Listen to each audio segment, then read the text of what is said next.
Halo, selamat malam untuk rekan-rekan semua dimanapun kalian berada.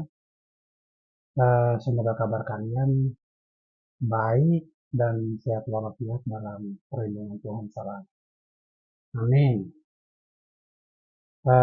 Pada saat ini kita bertemu kembali dalam eh, sesi obrolan atau sharing santai, dan di kesempatan saat ini juga saya akan eh, sharing-sharing tema atau topik yang berkaitan dengan perubahan nama KKBN menjadi Open. Uh, Tema atau topik yang sempat saya bahas di beberapa hari yang lalu. Nah, untuk itu maka kawan-kawan atau saudara-saudara semua bisa ikuti obrolan saya yang kemarin untuk melanjutkan dan nonton video ini atau pembahasan saat ini supaya obrolannya bisa nyambung. Untuk itu maka mari kita bahas lagi di sesi saat ini.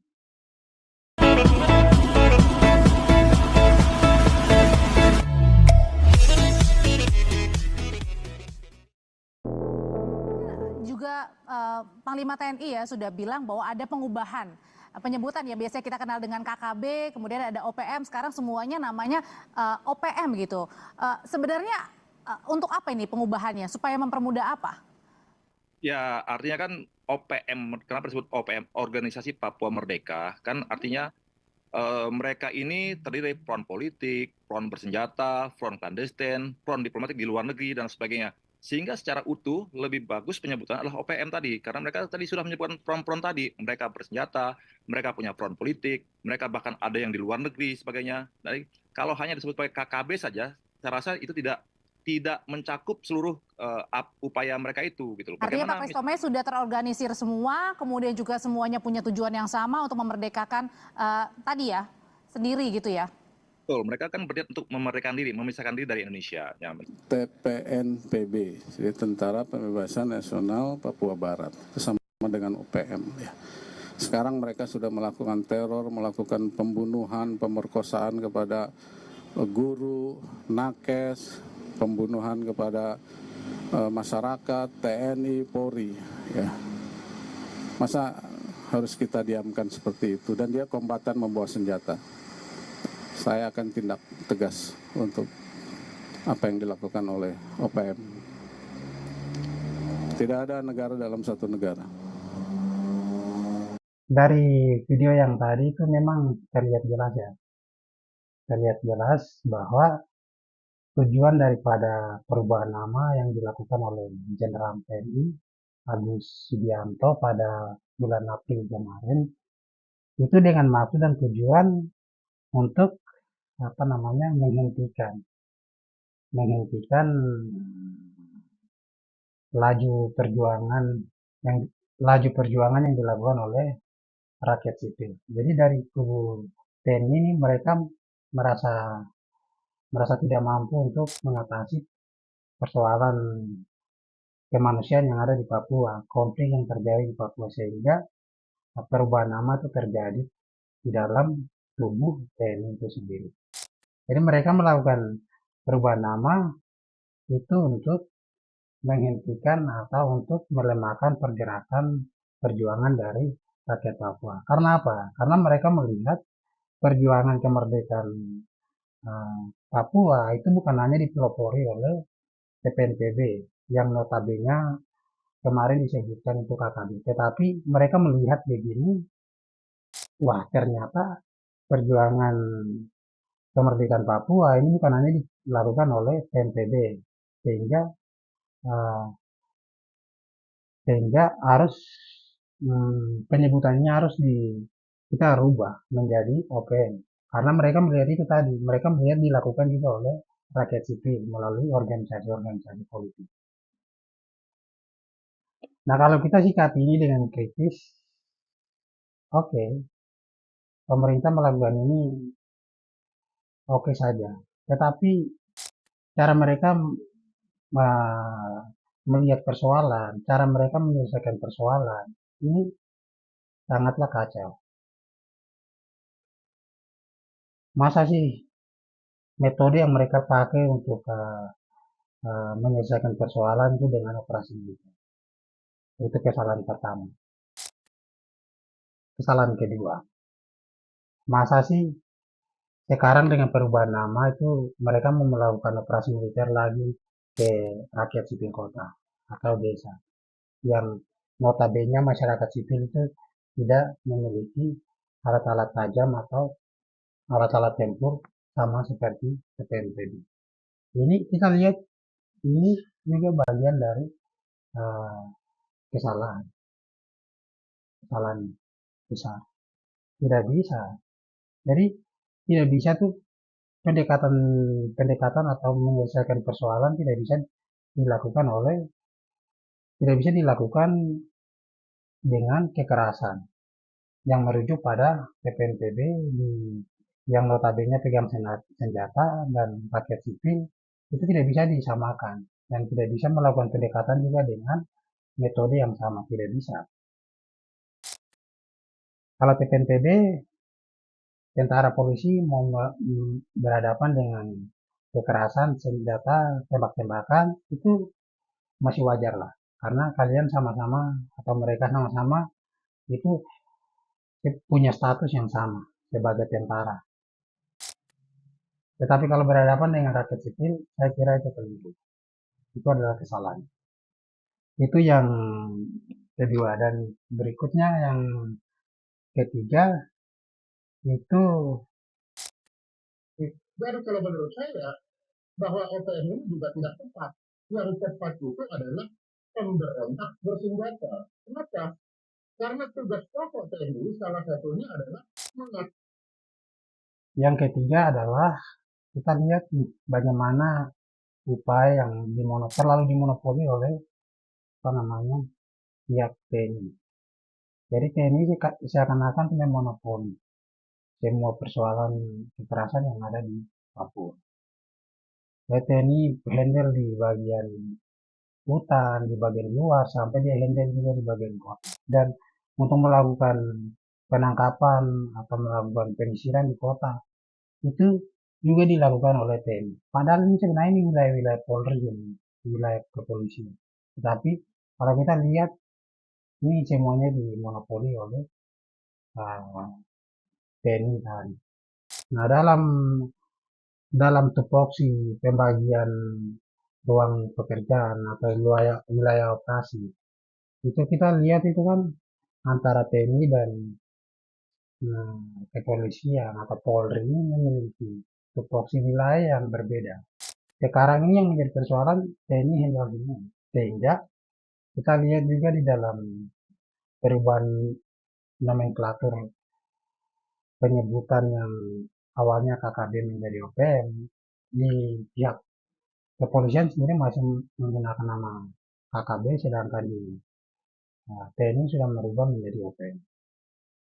Ini akan menimbulkan kerumitan sendiri di bagian pemerintah. Bagaimana cara mereka menyelesaikan persoalan, atau justru mereka menciptakan persoalan. Nanti menimbulkan kerumitan tersendiri di situ. Poin yang ketiga. Dan yang keempat, seharusnya upaya yang dilakukan oleh pemerintah adalah penegakan hukum. Upaya yang harus dilakukan oleh pemerintah di Papua melalui institusi terkait. Itu harusnya penegakan hukum. Bukan penegakan keamanan yang berbasis pada operasi militer. Nah, ini kemudian menjadi semakin rumit. Ini adalah kesalahan yang fatal. Nah, dari kerumitan inilah yang kemudian kita lihat itu dia mengacu pada tindakan kekerasan. Jadi dari kerumitan yang ada di dalam tubuh pemerintah, lebih khususnya di dalam keamanan TNI Polri, mereka sendiri mengalami kerumitan, sehingga kerumitan itu yang membuat mereka melakukan tindakan yang kekerasan. Tindakan yang kekerasan yang mereka ambil atau mereka lakukan itu menimbulkan tingkat pelanggaran HAM yang, kalau boleh kita bilang, tingkat pelanggaran HAM yang tinggi di Papua saat ini. Kemudian saya sedikit kembali lagi pada poin yang pertama, yaitu berkaitan dengan perubahan nama KKB menjadi OPM itu. Sesuai dengan surat telegram yang dikeluarkan oleh Jenderal TNI Agus Subianto pada tanggal 5 April 2024 lalu. Nah, pada tindakan yang dilakukan oleh Jenderal TNI ini, kalau kita melihat lebih detail, sebenarnya dari tubuh TNI atau dari Jenderal TNI itu sebenarnya dia tidak punya kewenangan atau dia tidak punya kuasa untuk merubah nomenklatur atau nama itu dari KKB menjadi OPM. Karena apa? Karena dia bukan pembuat kebijakan. Dia adalah pelaksana di lapang. Yang pembuat kebijakan adalah presiden, DPR, bupati, dan lain-lain. Mereka itu adalah pesuruh. Mereka itu adalah pembantu. Pembantu ini tidak punya hak untuk membuat kebijakan atau merubah nama tadi itu. Nah, ini kalau kita lihat dari dia punya dia punya sistematika ini sebenarnya kita juga nanti akan kaget lah, ini kok bisa kok yang ngono. Itu. Ini yang kalau saya pikir-pikir juga agak kacau sih. Bukan agak kacau, memang kacau. Nah, dari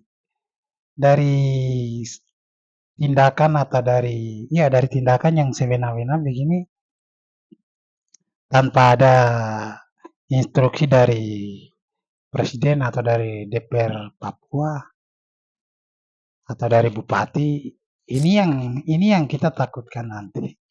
Kita sebagai orang asli Papua atau saya sendiri sebagai orang asli Papua, saya melihat dari tindakan pemerintah secara umum dan lebih khususnya dari Jenderal TNI tadi, itu terlalu semena-mena, terlalu seenaknya. Ini akan berimbas pada tindakan yang, kalau orang bilang dalam bahasa Jawa apa, sendiri seenak dewe. Itu. Dari tindakan-tindakan yang seperti itu tuh seenaknya sendiri tuh akhirnya itu bisa merambat pada tingkat kekerasan yang tinggi. Karena dia tidak mempertimbangkan keselamatan dan kenyamanan dari pihak lain atau khususnya kami orang asli Papua. Nah, itu yang kemudian saya tanggapi, dan saya juga pada hari Senin tanggal 29 April 2024 lalu itu sempat mengikuti forum diskusi yang dilakukan oleh Amnesty International Indonesia. Nah, saya ikut forum diskusi di sana. Di sana sempat dari Amnesty juga menghadirkan 7 pemateri, dan dari 7 pemateri itu di dalamnya ada tokoh-tokoh lembaga gereja dari Papua, terus dari LIPI atau BRIN, terus ada juga dari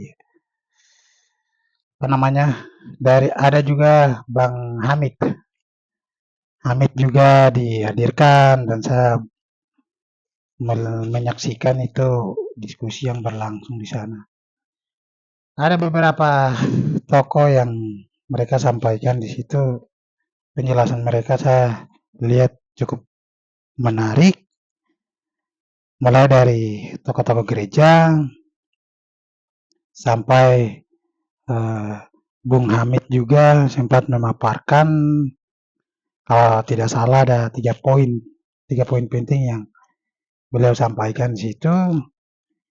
Yang pertama berkaitan dengan perubahan nomenklatur dari KKB menjadi OPM, terus 2 poin lainnya juga beliau paparkan di situ. Jadi kelihatan sekali ada kebijakan-kebijakan yang seringkali tidak relevan, tidak akurat ya, dengan kondisi yang sesungguhnya. Jadi yang ingin saya katakan adalah banyak kebijakan-kebijakan yang muncul itu lebih bersifat reaktif, reaksioner, ya, atas penembakan kepala BIN daerah, atas insiden kematian sejumlah anggota Kopassus dan seterusnya. Tidak didasari pada akar permasalahan konflik bersenjata di Papua. Yang tadi sudah disebut, sudah dipetakan oleh LIPI ketika itu, Bu Adriana dan kawan-kawan, dalam 4 masalah gitu. Di antaranya adalah kekerasan, pelanggaran hak asasi manusia, marginalisasi orang Papua, dan yang juga sangat kontroversial adalah sejarah integrasi Papua.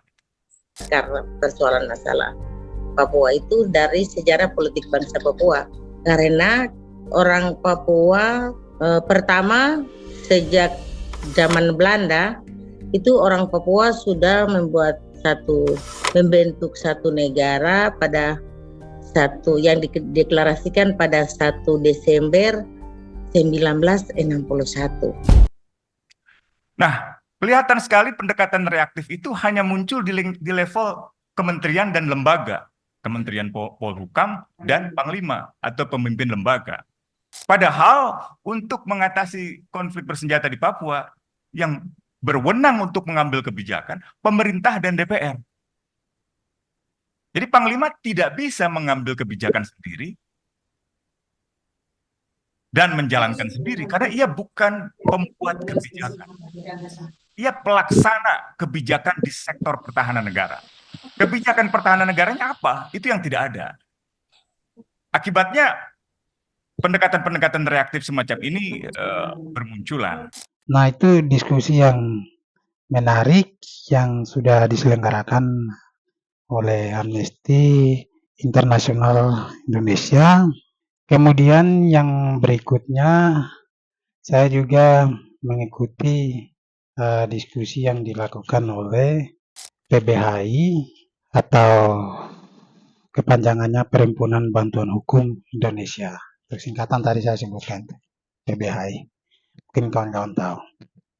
Nah, dari PBHI ini pada hari Kamis tanggal 16 Mei lalu itu sempat menanggapi juga isu kontroversi yang sedang berlangsung, yaitu perubahan nama KKB menjadi OPM.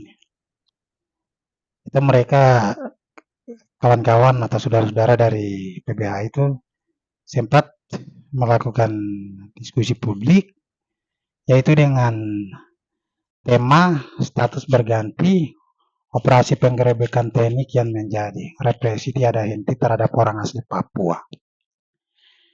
Nah, saya sempat mengikuti forum diskusi yang berlangsung saat itu. Dan forum diskusi yang berlangsung saat itu diisi oleh 4 pemateri. Pemateri pertama datang dari Lembaga Pusat Riset Politik atau BRIN yang dibawakan oleh atau dipaparkan oleh Mbak Rosita Dewi dengan tema atau topik dinamika konflik dan HAM di Papua. Kemudian berlanjut lagi, pemateri yang kedua datang dari Lembaga Perhimpunan Bantuan Hukum Indonesia atau PBHI yang dibawakan oleh Mbak Anissa Asyara dengan topik Papua Tidak Aman, Pemerintah Indonesia. Tahun 1963 sampai 2024. Jadi dalam kurun waktu 1963 sampai 2024 itu orang Papua dalam situasi yang memang tidak aman. Mungkin kawan-kawan tahu, sebagian mungkin sudah tahu, sebagian mungkin belum tahu. Kenapa dikasih startnya dari tahun 1963 sampai saat ini? Karena tahun 1963 itu dikenal dengan hari, kalau kita orang Papua sebutnya itu hari aneksasi Papua ke dalam NKRI. Sedangkan orang Indonesia atau kebanyakan masyarakat yang tidak tahu tentang sejarah Papua itu mereka menyebutnya dengan sebutan sejarah integrasi Papua ke dalam Indonesia. Nah, perbedaannya di situ. Orang Indonesia pada umumnya sebutannya itu integrasi, sedangkan kita orang Papua sebutannya itu adalah aneksasi. Kenapa bisa begitu? Itu ceritanya panjang, nanti akan saya bahas di lain kesempatan. Jadi saya akan next saja. Kemudian pemateri yang ketiga itu datang dari Mbak Veronica Koman. Terus di situ beliau bercerita dan menanggapi situasi Papua sekaligus mengupdate situasi yang terjadi di luar maupun di dalam Papua dan secara nasional. Kemudian pemateri yang keempat terakhir diisi oleh kawan laki-laki, kawan Nipsen. Kawan Nipsen itu dia sempat terangkan di sana mengupdate situasi atau perkembangan situasi-situasi politik, situasi sosial yang benar-benar dirasakan oleh orang Papua. Jadi dia bercerita. Nah, di situ saya menganggap bahwa ini adalah diskusi yang menarik dan ini jangan sampai dilewatkan oleh kawan-kawan semua atau saudara-saudari semua yang mungkin tertarik untuk mengetahui situasi politik di Papua atau situasi kehidupan sosial itu mencangkup di semua sektor. Mungkin kawan-kawan atau saudara-saudari yang ada yang di luar dari Papua kalau tertarik untuk mengetahui situasi di Papua, apa kalian bisa nonton pembahasan-pembahasan yang ada di dalam diskusi publik ini. Yang pertama dari Amnesty Internasional Indonesia, yang kedua dari PBH ini nanti kawan-kawan saudara-saudara kalian bisa nonton. Kemudian kalian bisa nonton di situ karena saya lihat dari PBH ini juga menarik karena di situ dari Mbak Anissa nih itu sempat memaparkan pembahasan yang memang saya rasa itu sangat disayangkan kalau dilewatkan. Pembahasan yang cukup detail yang benar-benar mewakili dari kami Siati orang Papua. Jadi saya sarankan untuk kawan-kawan kalian bisa nonton. Aktor yang bermain lebih banyak pada akhirnya adalah TNI saat ini. Tapi landasan legalnya pun belum ada karena surat telegram itu tidak bisa dijadikan landasan legal pendekatan sekuritisasi di tanah Papua untuk melibatkan TNI ataupun aparat militer secara utuh. Nah, kemudian juga akuntabilitas dan transparan tentunya di Papua untuk apa yang terjadi di sana tidak transparan, bahkan media tidak bisa masuk, tidak bisa meliput. Kemudian kayak di tahun ini pun ada turis dari Rusia yang ditangkap oleh kepolisian karena dia merekam apa yang sedang terjadi di Papua.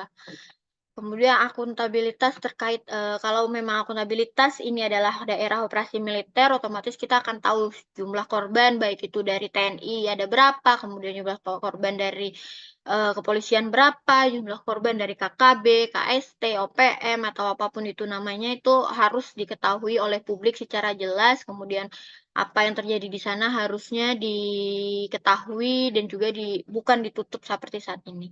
Nah, tujuan pelibatannya harus jelas. Nah, tapi ketika kita bicara TNI di Papua, itu kita banyak sekali melihat TNI melakukan semuanya, TNI ada di segala aspek, ada di segala sudut kehidupan di tanah Papua. Seharusnya mengirim guru, malah TNI yang jadi pengajar di Papua, malah TNI yang buka lahan di sana, kemudian TNI membuka kelas masak untuk orang-orang asli Papua dan juga hal-hal lainnya, sehingga kayak pengiriman anggota TNI yang dideploy setiap tahun dan jumlahnya terus semakin banyak itu nggak jelas juga tujuan pelibatan mereka di sana untuk apa sebenarnya, apa yang diinginkan oleh pemerintah Indonesia. Nah, kemudian yang terakhir itu pendekatan sekuritisasi dan gagalnya negara.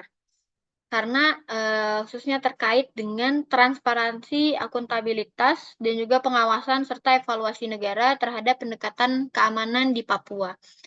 Presiden Jokowi belum lama ini mengatakan 99% Papua aman itu sebagai bentuk ketidakbertanggungjawaban negara gitu ya ketika bicara tentang Papua.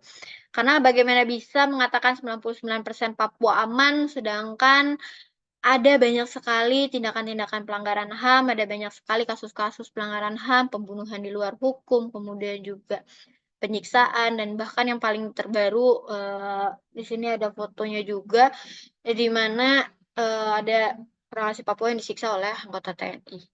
Nah, yang kedua itu keterlibatan aparat dalam berbagai praktik di Papua secara non-militer. Seperti tadi Papua, orang TNI malah terlibat untuk jadi guru, jadi tukang buka lahan, dan lain-lain. Serta TNI juga terlibat dalam bisnis-bisnis yang ada di Papua.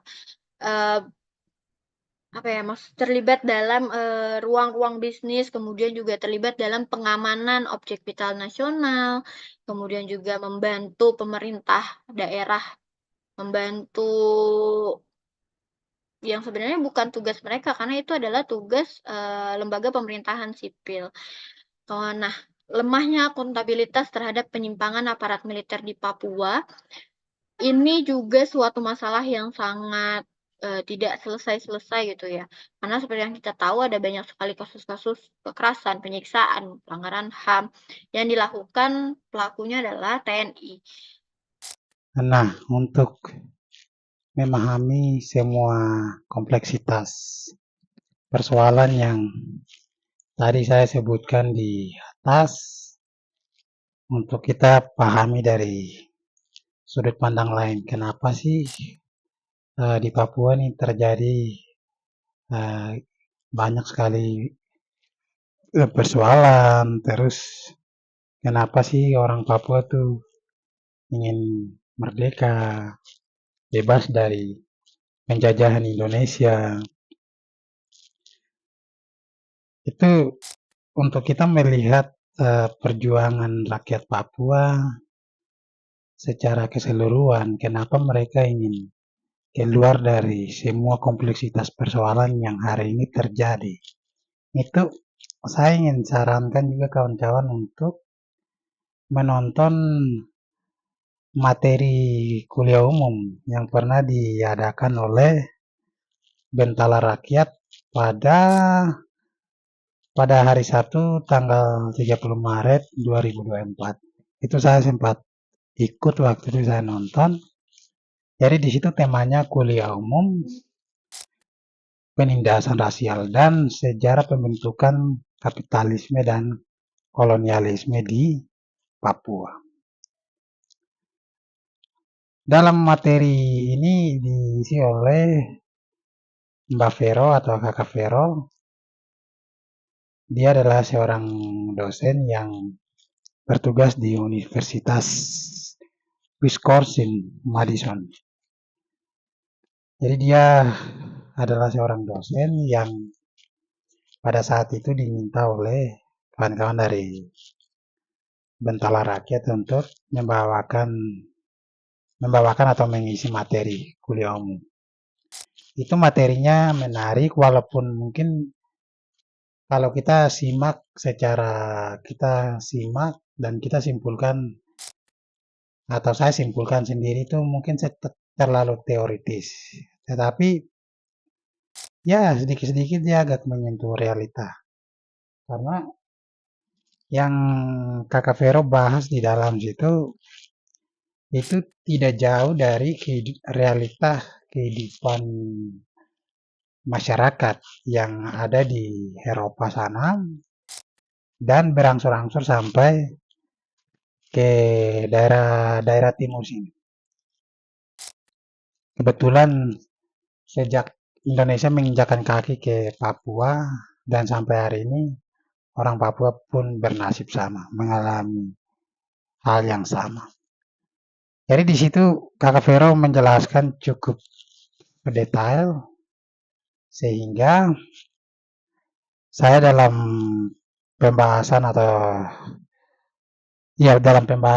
video ini, topik ini saya menyarankan kepada kawan-kawan yang nonton video saya, kawan-kawan yang ada di channel saya untuk kalian nonton itu tiga video atau tiga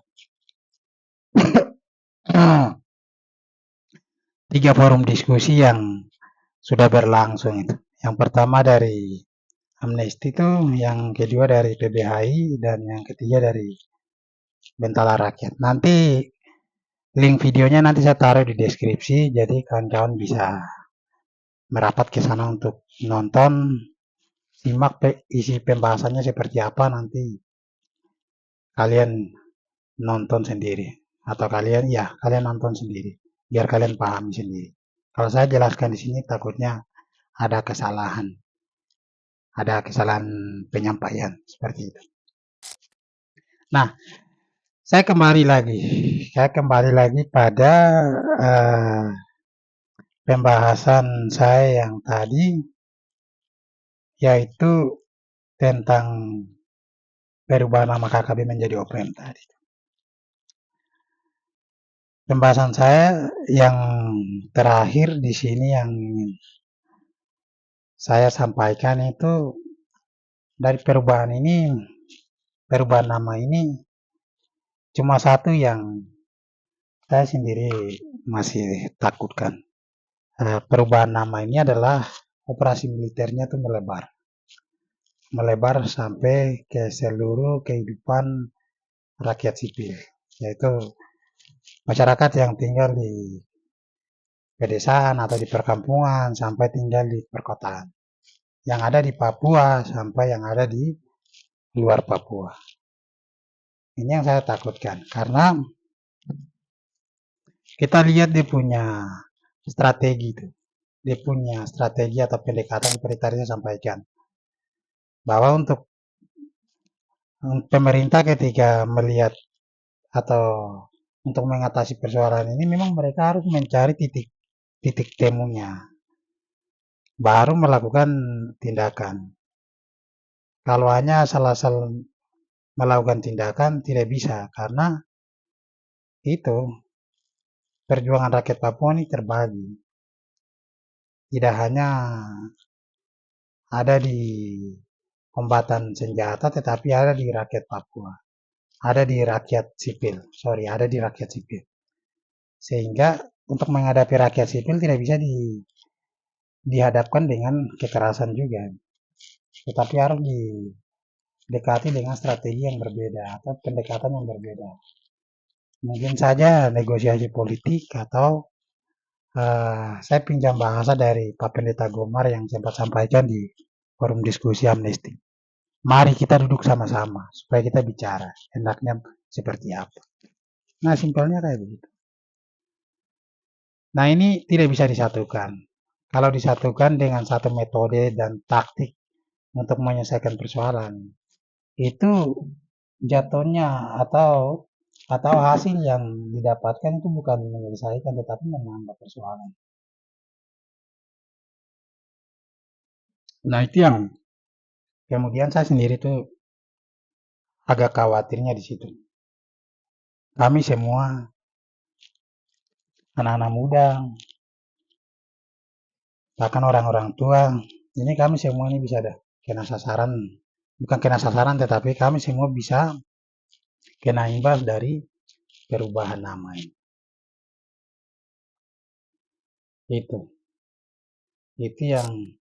Itu yang kemudian menjadi kekhawatiran. Terus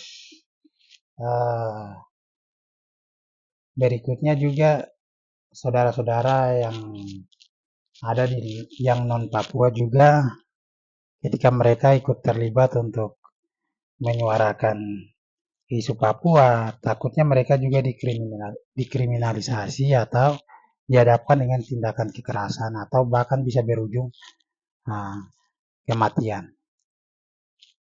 Nah, ini juga saya takutkan karena semua orang tahu bahwa persoalan yang saat ini disuarakan oleh orang Papua adalah ada dua persoalan yang paling besar, yaitu yang pertama persoalan kemanusiaan dan yang kedua adalah persoalan tentang sumber daya alam atau hutan alam yang makin hari makin dikeruk. Nah, itu yang kedua tadi. Yang kemudian yang ketiga dan sekaligus yang terakhir yaitu dengan perubahan nama ini saya takutkan juga ketika pihak-pihak korporasi atau perusahaan itu ketika masuk monopoli